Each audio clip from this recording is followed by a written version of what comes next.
भारत की शक्ति जिसे प्रमाण की आवश्यकता नहीं। बहरहाल अगली खबर का रुख करते हैं। कुछ लोग भारत की शक्ति को बढ़ा रहे हैं, उसमें अपना योगदान जोड़ रहे हैं, तो कुछ लोग ऐसे भी हैं जो भारत को तोड़ रहे हैं।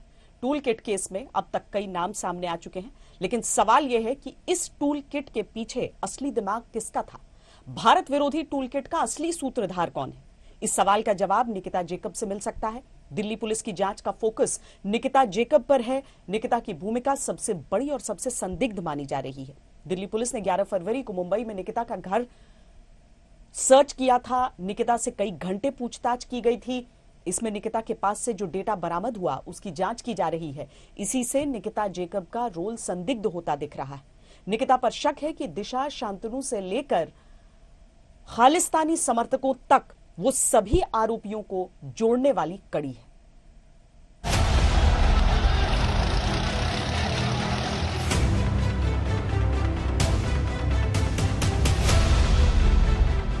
दिशा रवि, निकिता जैकब और शांतनु मुलुक, इन तीन चेहरों में टूल किट के पीछे असली दिमाग जिसका है वो निकिता जैकब को ही बताया जा रहा है। ऐसा क्यों?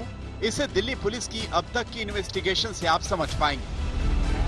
दिल्ली पुलिस का दावा है कि टूल किट केस में निकिता जैकब कमिटेड ऑपरेटर, यानी इसका रोल सबसे अहम था और जो इसे मिला उसे पूरा करने के लिए ये पूरी तरह समर्पित थी।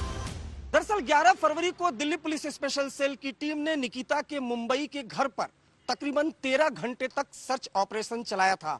इस दौरान निकिता का electronic device Delhi police special cell की टीम ने सीज किया था।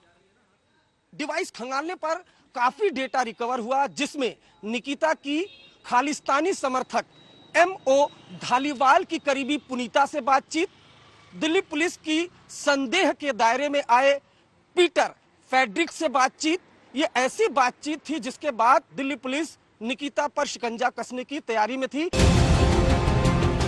निकिता की भूमिका को लेकर ऐसे दावों को क्यों गलत नहीं कह सकते, इसे समझने के लिए उन लोगों से निकिता की कड़ियों को जोड़कर देखना चाहिए जो लोग टूल किट केस में आरोपी हैं। जैसे इस मामले में दिशा रवि को निकिता जैकब ही लेकर आई, क्योंकि दिशा रवि ग्रेटा थनबर्ग को जानती थी। यानी निकिता ने दिशा रवि का इस्तेमाल ग्रेटा थनबर्ग के जरिए प्रोपेगेंडा फैलाने में किया। अब दूसरी कड़ी देखिए, निकिता जैकब एक ऐसे मेल का इस्तेमाल करती थी जो पोएटिक जस्टिस फाउंडेशन से जुड़ा था।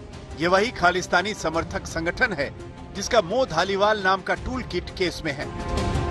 अब तीसरी कड़ी देखिए, निकिता जैकब 11 जनवरी को उस जूम मीटिंग में भी थी जो जूम मीटिंग PJF और मो धालीवाल ने करवाई थी और इस मीटिंग में टूल किट की बातें तय हुई थी। जूम मीटिंग की बात निकिता मान भी चुकी है। अब चौथी कड़ी देखिए, दिल्ली पुलिस के पास निकिता जैकब और उस पीटर फ्रेडरिक की व्हाट्सएप चैट है, जिस पीटर फ्रेडरिक का नाम टूल किट डॉक्यूमेंट में था और जो ISI के K2 डेस्क के भजन सिंह भिंडर से भी जुड़ा है।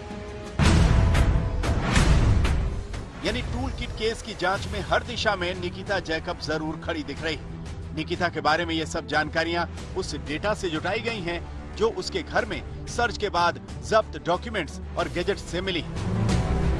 निकिता के डेस्कटॉप और मोबाइल से मिले 120 GB डेटा को खंगाला गया है। उसके mobile phone, pen drive, desktop से डिलीट चैट, मेल और डेटा को रिकवर किया गया। एक दूसरे से संपर्क के लिए ये Signal, Telegram, Surfshark, Proton VM और साइबर घोस्ट जैसे प्लेटफॉर्म्स का इस्तेमाल करते थे। बातचीत कहीं लीक न हो जाए, इस पर सावधान रहते थे। दूसरे दिन दिल्ली पुलिस स्पेशल सेल की टीम को निकिता के घर पर फिर से रेड करने के लिए जाना था, लेकिन नीता गायब हो गई। दरअसल निकिता को इस बात का अंदेशा हो चुका था कि उनके घर से इतना डेटा रिकवर हो चुका है, इतने सबूत रिकवर हो चुके हैं कि दिल्ली पुलिस किसी भी वक्त उनको गिरफ्तार कर सकती है। सवाल यह है कि अगर ये दोषी नहीं और सिर्फ एक्टिविज्म कर रहे थे तो बार बार सोशल मीडिया प्लेटफॉर्म्स और VPN बदलने की क्या जरूरत थी? इसीलिए निकिता जैकब को गिरफ्त में लेकर पूछताछ जरूरी है, लेकिन अभी इसमें देर है। निकिता जैकब को बॉम्बे हाईकोर्ट से ट्रांजिट बेल मिल गई है। 3 हफ्ते के लिए उसकी गिरफ्तारी नहीं हो सकती। 3 हफ्ते के अंदर निकिता दिल्ली की कोर्ट में जाकर राहत ले सकती है। निकिता की तरफ से सफाई दी गई कि उन्होंने किसानों के विरोध प्रदर्शन को सोशल मीडिया पर समर्थन दिया था। ग्लोबल लेवल पर इसकी डिटेल्स साझा की। हिंसा भड़काना उनका मकसद नहीं था। टूल किट में दी गई जानकारी अलग अलग सोर्स से मिली सूचनाओं का एक पैक है। ये जानकारी किसी भी तरह से हिंसा को नहीं उकसाती।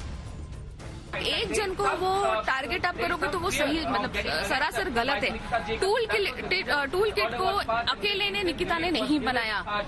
टूल किट के साथ निकिता है, जुड़ी है, उसने रिसर्च वगैरह किया है, पर वो सिर्फ और सिर्फ जनरल अवेयरनेस क्रिएट करने के लिए फार्म लॉस के ऊपर, उसके बियॉन्ड कुछ भी नहीं है। अब निकिता जैकब की तरफ से भले ही खुद को निर्दोष बताया गया, लेकिन सवालों के जवाब तो उन्हें देने ही होंगे। इससे वो बच नहीं सकती। टूल किट केस की जांच को अंजाम तक पहुंचाने के लिए निकिता सबसे अहम किरदार है। दिल्ली से अरविंद ओझा के साथ आज तक ब्यूरो।